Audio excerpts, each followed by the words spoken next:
Good morning.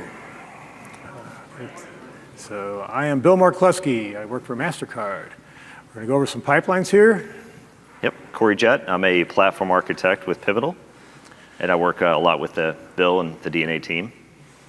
So we wanted to put PCF in. We picked that as our platform of choice for containerization and microservices. And one of the issues was, I'm a systems guy. I'm used to just building stuff, turning it on, stuff comes up and runs for 5, 10 years. Then you have the painful migration of taking it out. Well, we put in PCF, pat myself on the back, thought everything was cool, but 5 of the guys on the team write code, not good enough for them. So we decided to go with a product called, as you all know, our pipelining product, Concourse, and I was sort of like, what is this? It's a CI/CD. Using CI/CD to do operations sort of was like new to me. I didn't have any idea. And the more folks tried, I heard somebody on the team say the more they tried to not like it, the more they liked it. So that became our product of choice. And we have taken it to the extremes. So, Hence our talk, extreme pipelines. I will mention up front, this is strictly around platforms, so if you are here to hear about like application deployment pipelines, you're probably going to be sorely disappointed. You may want to exit or not. It's up to you. So let me talk a little bit about, Bill kind of touched on it a little bit, but what kind of drove some of these efforts around pipelining. And then I'm going to talk about why automate. I think probably, we're several years into this at this point. It's probably pretty well understood. But we're going to cover it just for completeness sake. So Mastercard's been a customer of Pivotal's for coming up on 2 years now. They use a number of Pivotal technologies and some non-Pivotal technologies. I think you guys are the number 2 largest Gemfire user in the United States or something like that. Some pretty extreme stuff going on there. Day one priority, after bringing PCF in shop, was to build a team that was solely focused around platform operations. So that's care and maintaining for the platform, its future state, it's everything that goes into the life cycle of the platform from start to finish and the ongoing development over time. So they assembled what I would call a best-in-class platform team with a pretty diverse skill set. Like Bill mentioned, he comes from a systems background, so do I, if anyone cares. But they actually brought some like core developers in. They've got people with a pretty diverse skill sets, some networking skills, Kubernetes skills, things like that. And that team is solely dedicated towards platform architecture and operations. He mentioned it earlier. They would consider themselves militantly operated, militantly automated. That's kind of hard to say. But if it can't be automated, they don't do it. They don't create snowflakes. They don't do anything manually, almost to a fault, I would say in some cases. But absolutely, the intentions are good. Why automate? Like I said, I think that's a pretty well understood problem space. Probably preaching to the choir. That they need to be able to scale. They've got 3 global data centers that they fully automate their platforms across using Concourse and various other tools. And they have 8 people. I would say 3 of which are more centered around like developer onboarding and less like technical skills, engineering type practices. So they're really at the core, they've got 5 guys and gals that are, writing Concourse pipelines and actually going through some of the technical aspects of these of the pipelines themselves. So why do they automate? Consistency within horizontally and vertically, consistency between environments. Like I said, they're global, so they do have data centers in Europe. They want to make sure that one data center looks like the other, so the developers have a predictable experience. Promotion. One of the initial principles is they wanted to be able to push an update in Sandbox and have that update automatically work its way all the way up through production, and have automated gates and tests along the way to make sure that if something does fail, they can fail gracefully before they hit critical workloads.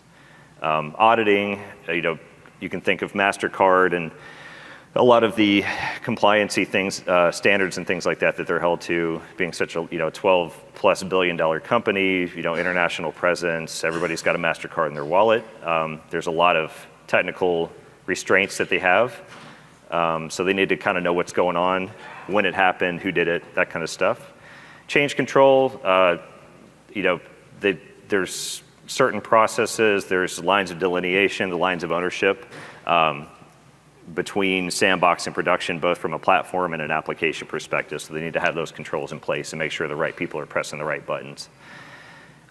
Mentioned there's not 8 people on the team, 5 people technically working on this. So they need to be able to scale to support thousands of developers with a fairly small operations team.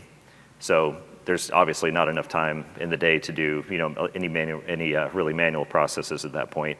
And laziness, we're all as sysops developers, we're all lazy at our core, which is good. I think that's a good practice in a lot of cases. Let the machines do what they're good at. Go home at night, go home on the weekend, spend time with your family. Everybody wants to do that. With that, I'm going to turn it over to Bill to talk about how they actually put some of that stuff in practice. Okay, yeah. The first thing we want to do is really get this installed. And the thing about automating the install is it's consistent everywhere. So we deploy it in our sandbox, we promote it through our other foundations, and we can assure it's going to be exactly the same. And that has worked out really well for us.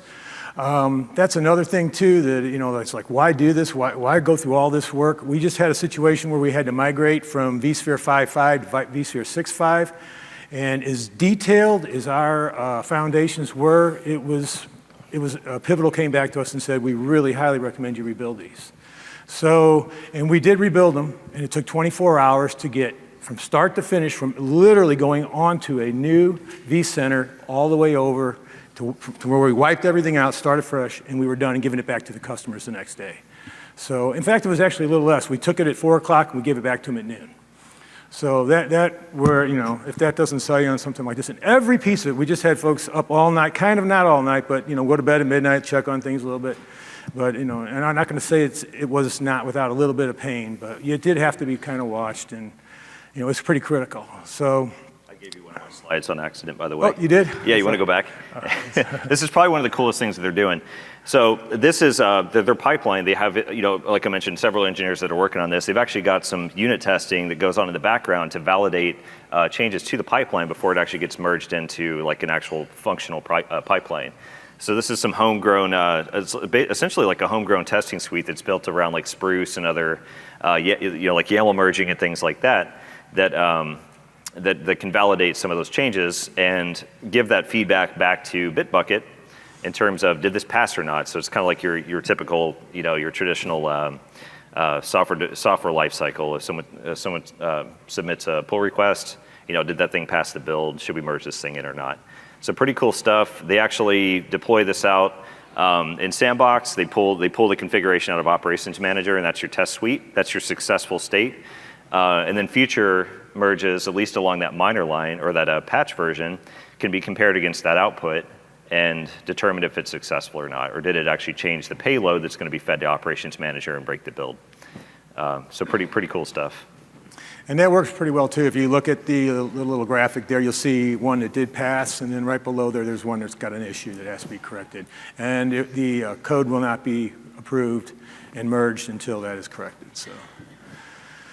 So here's a sample of our install pipeline, and so this sort of runs through, and this takes the OVA of OpsMan, puts it on there, and does pretty much installs director, gets most of that put in place for that too. So we use two foundations for the two teams for Concourse to get this done. We use the one to do the install, log off that team, log into another team in Concourse, and then this does all the tiles, which is like right here. So it goes out and installs paths, and then it goes through and installs the tiles all based on dependency. So you have to have this before that. I'm sure you're all aware how that works there too. So works really well. They'll go through and they'll install upgrades. If you work almost the same way as that picture there. So We do our upgrades though. The dot releases, we got major, minor, and the incremental releases. The incremental releases come down automatically into our, if it's already an existing tile, they come down automatically into our sandbox. They automatically install. They're pulled down through PivNet. They go to an S3 bucket. And once that is in there, we'll get notified that there was a successful upgrade out in sandbox. A week later, it moves over to dev. A week later, it moves to stage. 2 weeks later, it starts cycling through our prod environments. So that works out really well for us. If it's a minor release, we will be notified of it. But as you can look up in the, we have like I guess it'd be line 157, like version 1.5 something. We'll have to change the minor release like to 1.6. We'll write a new JSON file and we'll test it first to see if it works. We have really good luck with the pivotal updates for this too, but we have had a few issues with some of the third-party tiles who don't really follow the guidelines, and they might put a new field in a tile and the tile will break, so as far as the incremental releases. But the minor releases will create a completely new JSON for that and bring that down, manually do some testing with it a little bit longer and get it working and automated before they move up too. So, and then if it's a major release, same way sort of handle as the minor releases. We have to kind of start, we try not to start all over as much as possible, but a lot of times you have to. So when we have a major release. Yeah, very, very different. A lot of them, a lot more features, as opposed to bug fixes and things. So again, passes through, and when we promote from, say, our sandbox environment over to our other environments, it just flows through those S3 buckets. We do have a pipeline that does promotions, so promotes through what we call PivNet pipeline. So, and that works really too. So then, again, we push it through that way. Do you want to talk a little bit about white and blacklisting? Yeah. Is that back on this one here? I think I got that on this here. Okay, yeah, that's on the next slide here. We have a little line down here too that says include environments and exclude environments.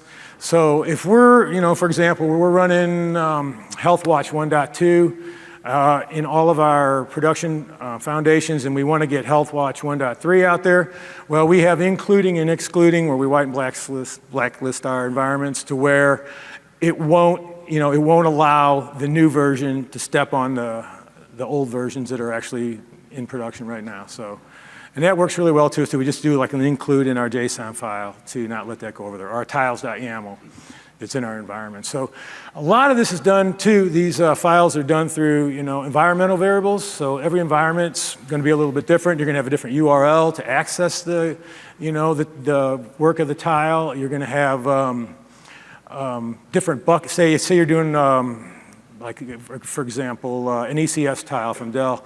You're going to have different namespaces and different maybe bucket sizes out there in the marketplaces. So, we'll adjust those in environmental variables with like a tiles.yaml for each environment. So, and when we put these JSON files together, we'll call the environmental variables and we'll use Spruce to merge those in. And then the Spruce also, as it's pulling in the environmental variables, will also pull in our passwords through like a encrypted secrets file. So everything is secure. There's no passwords, no clear text, anything out there. Everything is super clean when we're doing this. Again, here's sort of how our promotion cycle works as we move through the environments. Again, 4 weeks total on a new version that we want to use, and it moves up, most of the time all automatically, and we just get notified when it's working. We try to do a lot of testing while something is in there, and when it hits, just because it's green doesn't necessarily mean it's all good, but from an operations side, it looks good, but we like to have it checked out pretty well.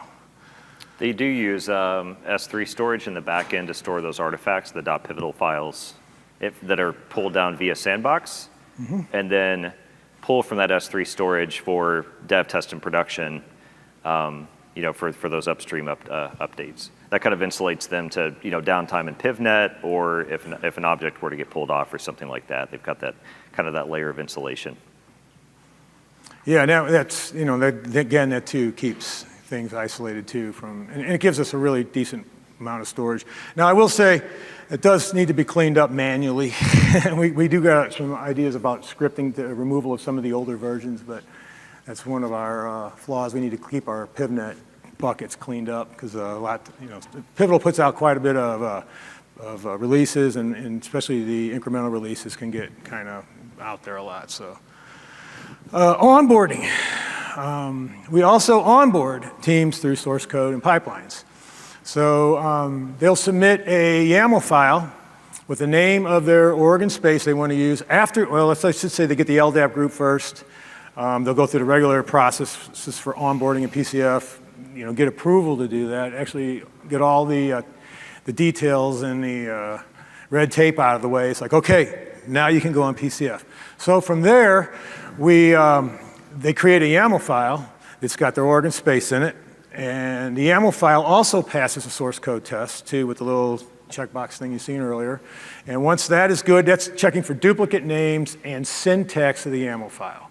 So we write our YAML files, we're pretty good, and we know they work, but when you got the developers, you got to use a YAML file, it's kind of a new thing for them too. So to do this, and they have a template they fill out. So once that passes, we will, we have like an on-call schedule. The person's on-call sort of watches this, and he'll go out and approve that and merge it. And from there, I think it's every hour, our onboarding pipeline runs, and that will bring it in, create the org and space in the foundation that they requested. So it works really well for us too. It's a lot of hands-off, and if we try to check this thing, I think we have a rule, we try to check it every hour, and if we don't, we will get an email from somebody saying, hey, did you approve my org and spaces? I really want to get in there. So none of our users too, I'll let you know this, CF Push, we all know what that is, but they don't use CF Push, and they don't even have access to their passwords. So they get a service account, they have to pull everything, through, we're using Vault, HashiCorp Vault. So, another one of those where we have had people tell us, how can I just push my code out here and do this? Doesn't happen. You have to use your Jenkins pipeline, and you have to have your, use your given, the password that's in source code, so for your service account. So another one of those things that we kind of wanted to put in place all the time, and we got it in place now, and it works real well. Again, I think I talked about the way this works here for the duplicate org and space saving. Here's another picture right here too of how that's working too, checking out for duplicates. And we did run into some issues. Now, again, none of this is without pain. We had issues where folks wanted to use, they put in their org and space name in camel case, and then they come back, oh, I want this all lowercase, and they'll submit another YAML file in there, and we'll approve it, and then sure enough, it doesn't work. So we've had to go, fix some of those kind of things along the way, but every day there's a new challenge. Something comes up, and none of this is ever perfect. There's always a new situation that we have to sort of go in and tweak, and nature of the game. Platform health. Now, we have this pipeline is really, really cool. It tells us, we have an app that's deployed out there.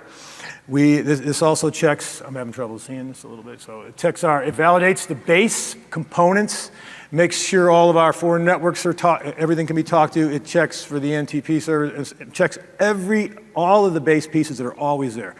So that we are constantly monitoring all these little pieces that run, that PCF needs to do its work, and if any of these don't work, we get flagged, we get notifications in our notification system saying either it's a critical alert or a high alert, and we'll go in and try and correct it as soon as possible. But this goes out and it checks all of our critical component functionality, it checks to make sure that all the tiles are talking, and we have a validate services here, which is it goes out and it deploys like a config server. It will deploy a ECS bucket depending on what tiles are out there, and it'll bind that service to an app, unbind it, and delete the app. So we're constantly running a pipeline in the background that checks to make sure that anyone who's onboarded into our system can do their job. So, and we will be alerted before they do that there's a problem with the platform, and that's the beauty of this, so it works out real well for us. So, again, vSphere resources, we've even gone as far, again, I told you about some of the little things we came up with when we were finding this is, whenever it deletes these, it was leaving a lot of orphan disk out there. So we came up with other pipelines since we put these slides together. They'd actually go out, check that, and runs CF clean dash all and wipes all and kind of keeps the environment clean in the background. Because we were starting to notice that our disk space was like going up at a slope. I mean, there's some garbage collection out here in BOSH, but with this validate base running every 5 minutes and constantly doing a service to it, it started to get a little bit filled up. But checks all of our network connectivity, checks dependencies, and make sure that the apps are up. We have this running in every one of our foundations. So it's sort of our window to the world. This will also check it'll check for high utilization. We'll get an alert on it. It might be something that, they're doing a load test on in one of our foundations and we didn't know about it, so it's really, really good for that, alerting on that. This is a dashboard that we use. This is really cool. It goes out and those two pipelines or the one pipeline that I just showed you earlier, well, I'll say two. The one that actually has all the tiles and the one that does the validate and does all the checks. Those two are in here a lot. And this goes into those and we can like zero down in there if there's a problem. So this is sort of like a big picture. If you just saw that Health Watch 4.0 that's coming out here where they were talking about how you can put all these tiles from all your environments in there. This would be this is something that we already do. We go out and check our foundations and are able to look at what's going on in them.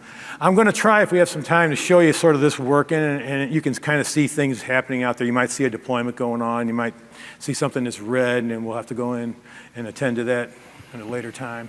Or if it's critical, we'll look at it right away. We do have an on-call person that does watch all this stuff.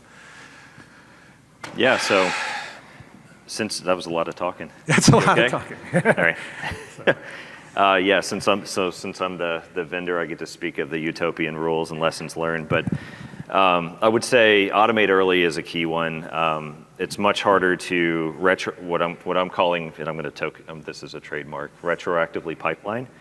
If you do manual stuff up front and then try to build automation into things you've already done manually, it's a lot harder than just spending the time and effort to do it up front. Pipelines are not a magical bullet. They do some pretty cool stuff, but it does require dedication and discipline to maintain pipelines over time.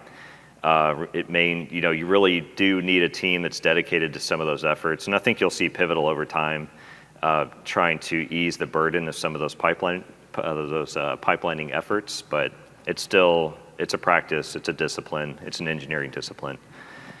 There is an upfront cost to engineering and to build those solid pipelines. Sometimes that can be hard to justify to leadership. That's engineering effort without any initial return on that investment, but it does pay off over time. Well-oiled pipelines are something that that do enforce that consistency between environments. It builds predictability into your systems. It enables you to live up to like service license agreements and things like that you've set with the organization. And then, if you're like me, you're probably often tempted to just go in and press the button. Don't do it. Don't be that person. If you go in and create a snowflake, you made a snowflake. If you have to nuke and repave, that snowflake's not going to be there. That could cause problems down the road. Absolutely. So yeah, think long and hard about what you're doing right now versus that might be somebody else's headache. It could be your headache 6 months from now. I think it's self-explanatory, but it's probably worth reiterating that. So what's next for Mastercard?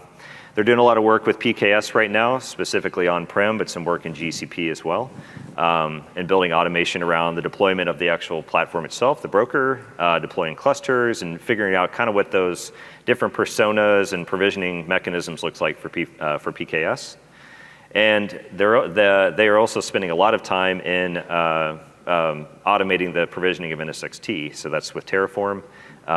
Basically going from hypervisor to software-defined network, with the click of a button, managing lifecycle management for their network, managing policy, all those things in an automated and self-service fashion via pipelines.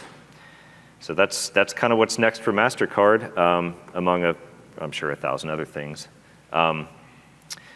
That's it. So this is our contact info. If you have any questions, I work for Pivotal. I'll be at the Pivotal booth. I'll probably drag Bill along with me. I'll be over at the Pivotal booth. Yep, we got a couple minutes. Are there any questions anyone wants to throw out now?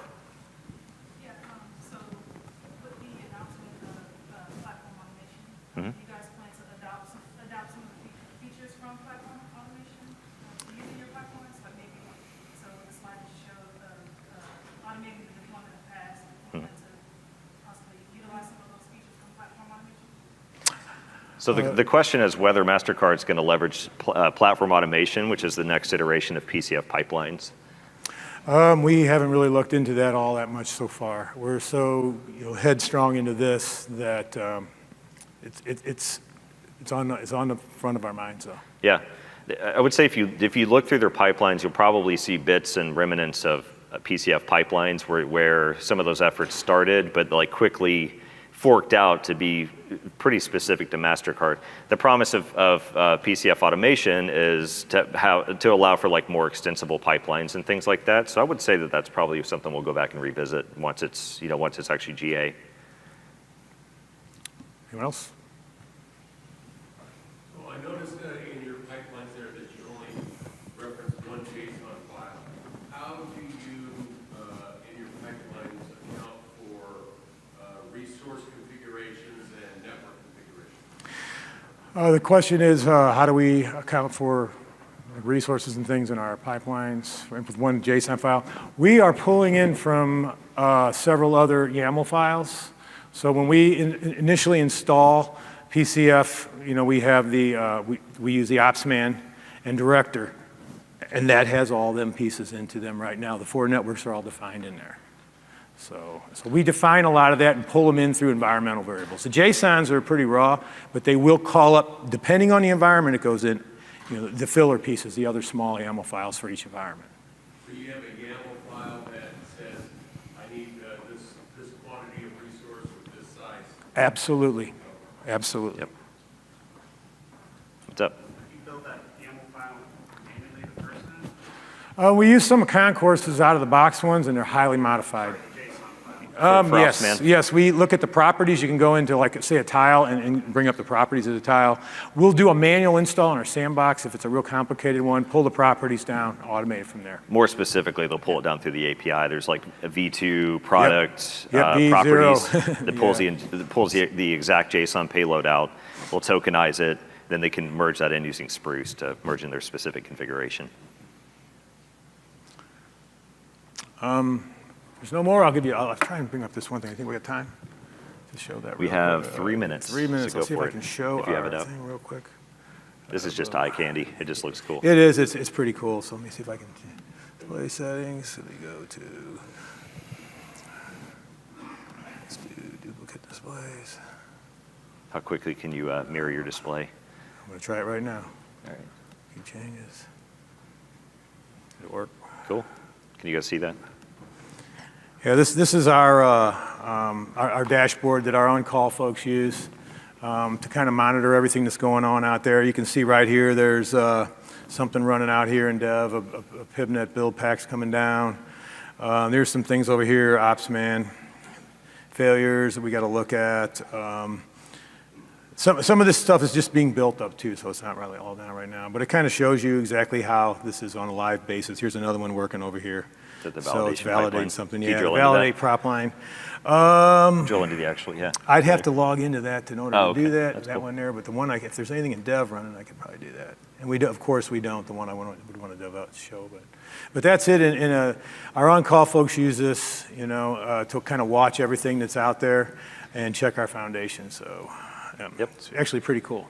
For us. And I was real excited about the Health Watch 1.4 because that'll kind of give us an opportunity to have a 2-screen knock going, with looking at all of the health of our foundations because we do like Health Watch, and it would be great to utilize it a little bit more. Yep. All right. Well, thanks for everyone's time. We'll be out here if anyone has any questions. If not, we'll be at the Pivotal booth, so feel free to drop by. Thanks. Thank you.